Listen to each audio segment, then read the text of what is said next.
Today's video has a little bit of a backstory. I completed recording earlier on tonight, and in terms of how I put things together, if you're not familiar with the channel, I like using slides to illustrate points so that the visuals help to reinforce the teachings. And when I came back downstairs to look at the recording and get ready with editing, the view with my slides was not recorded, and I'm not sure what happened. And so I woke up and decided now's the time to revise, and I went and had a shower, changed so that I could also just let go of the events of this evening, and decided instead of trying to make everything fit, I could retrofit the images, etc. I decided not to do that. Now, in parallel to in recent weeks, I've been using another tool, and I really feel like I want to bring that out into this forum, and I will do a more detailed video. But it's a tool called Only Good Can Come From This. And that's what I started to do, is remind myself, only good can come from this. And when I did that, I also came to the realization that, or an awareness, this feeling within me is, what do I desire? Because I could just pack everything up at the moment. My dogs are sleeping to the side in my office here. My husband's gone off to bed. And I asked myself, why do this? And I'm going to be talking about that, about why have a dream? What are we dreaming about? Why do any of it if we're not committed to ourselves, and if we're not actually realizing the desire and why we would want to have anything in life? And I really felt this energy of, I'm doing this because I choose to, and I really want to bring the best of me at any time. And so in terms of what's happened tonight, there's a different level, there's a renewal, there's a different level of what I'm doing now, what I'm bringing through. So I have been on YouTube since August. I think it was around late August. I can't remember the date right now.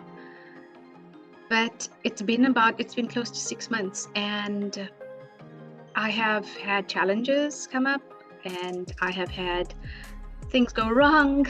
I've had editing go wrong. Editing go for much longer than it normally would, or I'd record stuff and it just didn't feel okay.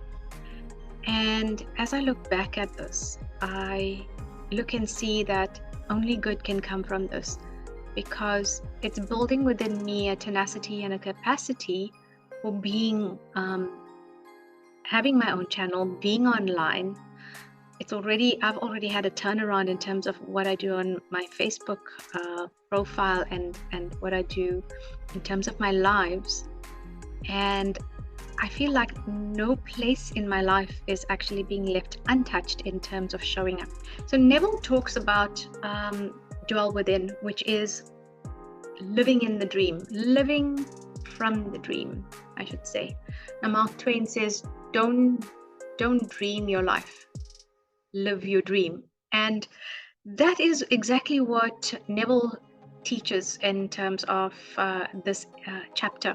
This week's chapter, Dwell therein, is about creating your life and living in the dream, living from the dream.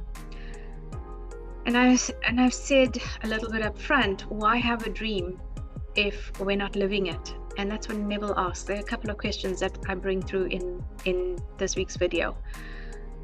And the other thing that we also can get a little bit hung up around is how will we do this? How will it turn out? When will it happen? Now the how is actually messing in the middle, and Neville says go to the end. And you will see in this week's video with the case studies now, and this is why I chose to do the Law and the Promise, because the case studies are really good. They talk about real life examples. The testimonials of what we see in modern day are what Neville has included in this book. And so it helps us to see how someone else who has had challenges and obstacles overcome them, move past them, make the shift, the inner psychological shift. So lots of lessons out of my little episode tonight in terms of this week's video, but in terms of the experience. And I could either get stuck in the experience of how it didn't go right, etc., or I can choose to revise it and know that it's been even better. And so only good can come out of this. And that's what I will do next week, is do a video around this, a little bit more teaching, a little bit more learning, etc., and how you can apply it. So welcome to the channel. If you don't know me, my name is Fazila Bizior. I am based in South Africa, in Cape Town. And of the many hats, the multidisciplines, and the multi-passions that I have, I am a metaphysical teacher, a spiritual and personal transformational mentor, an author. I'm an intuitive. I channel divine guidance and messages and teachings. And so when I bring these teachings through as well, I feel where I'm most in alignment and what wants to come through. And this week we're going to talk about living from the dream, living in the dream, creating your life so that you're living the dream. And that for me sounds amazing. I know that living the dream can be a little bit idyllic, but you have the power within. And this is no idle statement.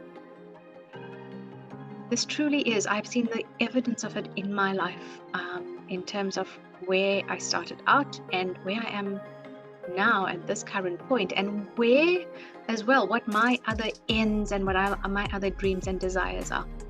So let's get into it, and I'll make sure that my technical side runs a bit more smoothly. The Law and the Promise, dwell therein. This jumps out in terms of the question, why build a dream house and not live there? What would be the point of building something impressive and grand, and yet you're not going to live there? And this is what he talks about, is that we take the metaphor of building a house, and when we build a house, it's always going to be because we intend to live there, in most cases, I would say. And this is true of man's dreams, is man creates and could live from his dreams, and yet he does not do that. He is perpetually constructing his dreams, but doesn't live from them. And so the question is, why have dreams and not live them? And for my personal example, why have the dream and of having this channel and wanting to spread the messages and the teachings and help people understand so that they can awaken and help others in their lives, and those people that they touch also do the same, so that collectively we are all raising consciousness on the planet. And if we don't have enough importance that we are placing and commitment and taking responsibility for ourselves in terms of what we wish to have in our lives, no one else can do that for us. So here's the question then. Here's another one. What is your dream? Because here's what Neville tells us, and we're going to see this in the case study. It is the medium of a dream, a controlled waking dream, where when we know how to live in our dream, that we live in it until in fact we do just that. And that's what the case study in this video is going to talk about, is how the doctor and his wife created their reality. They learned how to live in their dream house as they had in fact achieved at the time that they sent this testimonial to Neville. what they learned to do was to stay true to their end. And they mention this in the case study as well, or the testimonial. And what you'll also hear about is the bridge of incident, is that the help may seem to come from outside, but ultimately it is only ever dictated by the person who has been holding that imaginal activity in their consciousness, who becomes the dream, who steps into the dream and in their imagination and holds true to it. And we're going to see what the doctor says to Neville about this.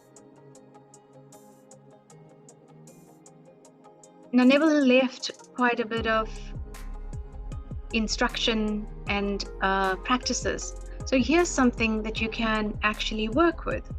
And he says, this is how I do it when I am to dwell therein and make this dream my reality. When I close my eyes, this world is shut out and I am blind to the outer world. That is withdrawing your senses away from the physical world. Then I feel myself into the state of my desire. With my inner eye, I see it all around me. Now this is dropping into SATS. This is going into the imaginal space, into the dimensionally larger world. And he says, I sense its solidity. And when my 5 senses are awakened to the feeling of relief, knowing it is accomplished. So make note of that. If you truly wish to see that your desire, your wish fulfilled, you're living in the end, relief is a really, really strong way to actually give the signal to your subconscious mind that it is accomplished. Because yes, you will have the celebration when you've achieved something. But once you've had that for a while, you won't be celebrating every day, all day. You get to the point where you're relieved, you know it is done. And then he says, when I open my physical eyes, my physical world returns and tries to persuade me that what I did was unreal. So that is what manifestation is about. It is making the unseen seen. And however, there is a gap from when we go into the imaginal world, when we are pursuing, when we are doing the imaginal activity, and the outside world has not yet reflected that. And so we can either be persuaded by our inner conviction, our inner state of consciousness, that it is done, as opposed to what is sitting outside of us in our physical reality. So we cannot serve 2 masters. We cannot be in 2 worlds in terms of our state of consciousness. So choose to rather be true, have faith, bring in that feeling of love for what it is that you desire. And so Neville says, but having done it time and time again, I know that my desire is moving towards its objective fulfillment. So that is having faith in your desire, in having faith that your desire is complete, it is done. So through SATS and the controlled waking dream and dropping into imaginative occupancy, man, through his imagination, lives in and from the wish fulfilled. And I mentioned this often, many people will ask about how. This is the how. It is going into SATS, it is going into the imaginal state and truly, truly seeing yourself as having accomplished whatever it is that you desire. So living in the end is living in the feeling of the wish fulfilled. And when we do that, you're going to find that the state of consciousness, your imaginal activity, is actually going to lead you across a bridge of incident to the fulfillment of the dream. Now, on the bridge of incident, there are events that man does not know at the time will turn out and unfold in terms of the fulfillment of his dream. Neville says it may take 1,000 men to fulfill your dream. and all you do is write the drama, because you are the writer, you are the author, you are the producer, the director, and the actor, and you bring people into your imaginal drama. So when you persist in thinking from your dream, when you persist in knowing that you have it all, you have that desire, no matter how long it takes, and you do not focus on time, you do not focus on how, you allow your creative power of imagination to answer to your state, because then the creative power of imagination is actually unfolding for you what your state of consciousness is about. And the doctor says that, so Neville says that the participants are always being drawn into our imaginal drama because it is what is required of them. So the imaginal structure demands it, and there are people who will play the part. And we'll hear about how the doctor and his wife consistently stayed true to their imaginal seed. Remember this, everything about man is created in imagination. So you will always find that if there are circumstances or external situations that you do not like, you can change them. Because it was first held in your imagination, you can go back and change it. And revision is a powerful tool to change that. There are other processes and principles that Neville talks about, which would be self-concept and an inner speech.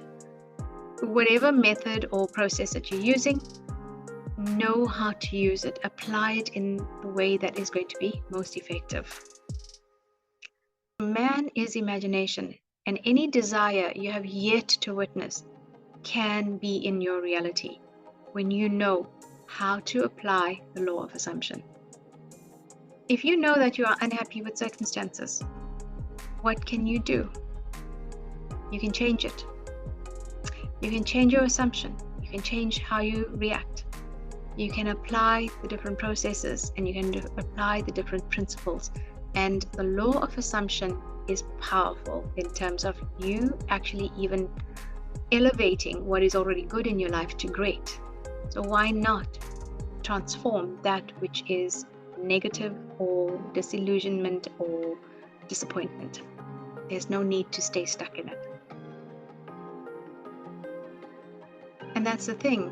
If you're still not happy in life, you may currently be witnessing in your physical world something that you think is real. You can look at this and decide that you wish to witness something different to what you're seeing. Because the mountain or troubles that you believe to be true is only because of your concept of self. And your concept of self says, this is true because I believe that this is true. And that is how simple it is, really. Is what are we conscious of being? And there is nothing that comes into your reality unless you are conscious of being it. You can always remove the mountain of upsets. Change it to what you would love to have. And that means once you remove the focus away from whatever it is that you think you lack, and you withdraw your attention from that external reality, you will come to realize an important discovery. This is your ability to mentally move from things as they are to things as they ought to be. And it's one of the most important discoveries that you will find in terms of the law of assumption, because it is a psychological move. It is an inner psychological move. When you make that mind shift change, when you make the emotional change, and remember Neville talks about feeling being the secret. When you feel it so strongly that you know that it is a given, your desire is fulfilled, and you persist, you will achieve what it is that you desire. And therefore, to get started, look in imagination all of that which you desire. To create your dream life, you need to remind yourself, you are the center of your imagination. and you have the power of intervention through all of the teachings and applying them. And in that way, you can alter the course of events that you think are real, that you are witness to. Everyone can do this. So to move from success to success means you've got to move through the mental transformation of going from lack to being the person who has. Moving from the state of I don't have to this is what I already have achieved. And you do this, you make these inner psychological changes, inner psychological transformations in terms of your environment, what you see out there. Do not believe in it, do not buy into it. What you think about others and yourself. So remember, you can switch mentally from where things are not in your favor to the way you would love to see it. There's something very important here for you to note. Your imagination is not tied to the senses. It's not limited by geographic location, physical location, or any other thing. You move from within first, and then it directs your outer world. And this is where we now come to the case study. Stately habitation. For many years, a doctor and his wife dreamed about their stately habitation, but not until they imaginatively lived in it and did they manifest it. So we are going to look into the case study and follow the text on screen, and I'm going to read out for you how the doctor and his wife achieved the reality of their wish fulfilled. So just to bring this into context, this was a letter that was submitted to Neville. It was from the doctor and his wife who studied with Neville and applied the teachings. So this is their story. Some 15 years ago, Mrs. M and I purchased a lot on which we built a 2-story building housing our office and living area. We left ample space on the lot for an apartment building, if and when our finances would permit it. All those years we were busy paying off our mortgage, and at the end of that time had no money for the additional building we still desired so much. It was true that we had an ample savings account which meant security for our business, but to use any part of it for a new building would be to jeopardize that security. So I'm drawing your attention to the fact that he mentions if and when our finances would permit. And they felt that they had no money for the additional building they had still desired. So 2 things here. They were initially conditioning their desire based on their capability to and ability to pay for it. So they'd already decided prior to working with Neville that they had to pay it off and that to buy it. So continuing with the text. But now your teaching awakened a new concept, boldly telling us we could have what we most desired through the controlled use of our imagination, and that realizing a desire was more convincing without money. We decided to put it to a test to forget about money and concentrate our attention on the thing we desired most in this world, the new apartment building. So this is the thing. What is the dream they were building now?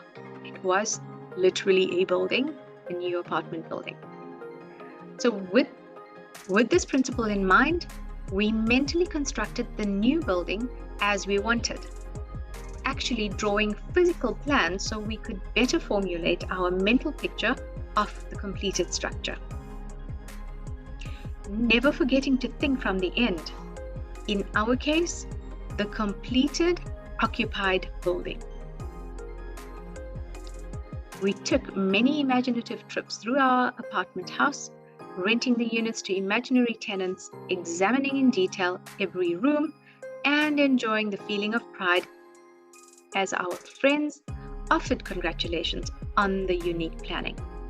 So there's more detail now in terms of what they did to stay in the end, to live from their dream. We brought into our imaginal scene one friend in particular. I shall call her Mrs. X, a lady we had not seen for some time, as she had given us up socially, believing us a bit peculiar in our new way of thinking. In our imaginal scene, we took her through the building and asked how she liked it. Hearing her voice distinctly, we had her reply, "Doctor, I think it is beautiful." Now, this paragraph holds clues in terms of the imaginal scene and what they did to keep the end scene and live from the end. So now he goes on to say, "One day, while talking together about our building, my wife mentioned a contractor who had constructed several apartment houses in our neighborhood. We knew of him only by the name that appeared on signs adjacent to buildings under construction. But realizing that if we were living in the end, we would not be looking for a contractor, we promptly forgot this angle. Continuing these periods of daily imagining for several weeks, we both felt we were now fused with our desire and had successfully been living in the end." So the pertinent points to note here is when they realized that if they were living in the end, they would not be looking for a contractor. Why? Because the apartment would be finished. And so the other pertinent thing is they continued those periods of daily imagining several weeks until it became something that was natural, when it fused within them, when their desire took on the tones of reality. It's simple, it's implied, it's natural. One day, a stranger entered our office and identified himself as the contractor whose name my wife had mentioned weeks before. In an apologetic manner, he said, "I don't know why I stopped here. I normally don't go to see people, but rather people come to see me." He explained that he passed our office often and had wondered why there wasn't an apartment building on the corner lot. We assured him we would like very much to have such a building there, but that we had no money to put into the project, not even a few $100s it would take for plans. So here's the important thing now is the bridge of incident. There are people who will become part of your bridge in terms of how your desire manifests and unfolds. They play the part that you have given them. Our negative response did not faze him, and seemingly compelled, he began to figure and devise ways and means to carry out the job unasked and unencouraged by us. Forgetting the incident, we were quite startled when a few days later this man called, informing us that plans were completed and that the proposed building would cost us $30,000. We thanked him politely and did absolutely nothing. We knew we had been living imaginatively in the end of a completed building, and that imagination would assemble that building perfectly without any outside assistance from us. So we were not surprised when the contractor called again the next day to say he found a set of blueprints in his files that fitted our needs perfectly with few alterations. This, we were informed, would save us the architect's fee for new plans. We thanked him again and still did nothing. So watch here in terms of the constant living from the end, which is that they have the apartment and it is complete. Logical thinkers would insist that such negative responses from prospective customers would completely end the matter. Instead, 2 days later, the contractor again called with the news that he had located a finance company willing to cover the necessary loan with the exception of a few $1,000s. It sounds incredible, but we still did nothing. 4. Remember, to us, this building was completed and rent, and in our imagination, we had not put 1 penny into its consideration. The balance of this tale reads like a sequel to Alice in Wonderland, where the contractor came to our office the next day and said, as though presenting us with a gift, "You people are going to have that new building anyway. I've decided to finance the balance of the loan myself.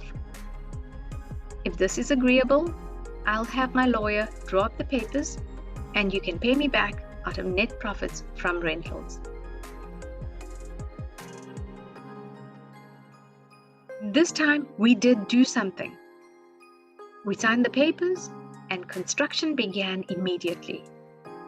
Most of the apartment units were rented before final completion, and all but one occupied the day of completion.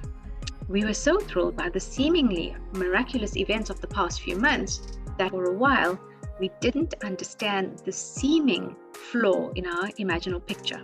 But knowing what we had already accomplished through the power of imagining, we immediately conceived another imaginal scene. And in it this time, instead of showing the party through the unit and hearing the words, "We'll take it," we ourselves in imagination visited tenants who had already moved in that apartment.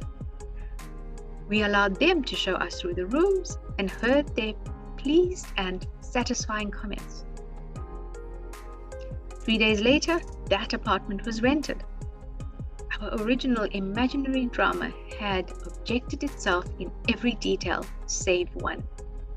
And that one became a reality when 1 month later, our friend, Mrs. X, surprised us with a long overdue visit, expressing her desire to see our new building. Gladly, we took her through, and at the end of the tour, heard her speak the line that we had heard in our imagination so many weeks before. As with emphasis on each word, she said, "Doctor, I think it is beautiful." Our dream of 15 years was realized. And we know now that it could have been realized at any time within the 15 years if we had known the secret of imagining and how to live in the end of desire. But now it was realized our one big desire was objectified. And we did not put 1 penny of our own money into it. Dr. M. What is your dream? What's your dream? Is your dream in black and white and not quite clear? Or are you willing to now truly live from the end and make your dreams come true? Please leave a comment, hit the like button, and leave me your insights or what you gained out of this week in terms of the teachings. I would love to hear from you. And so there we have it, the first case study in terms of the law and the promise. Join me for the next part, chapter 2 and part 2, which will cover another case study next week in terms of dwell therein.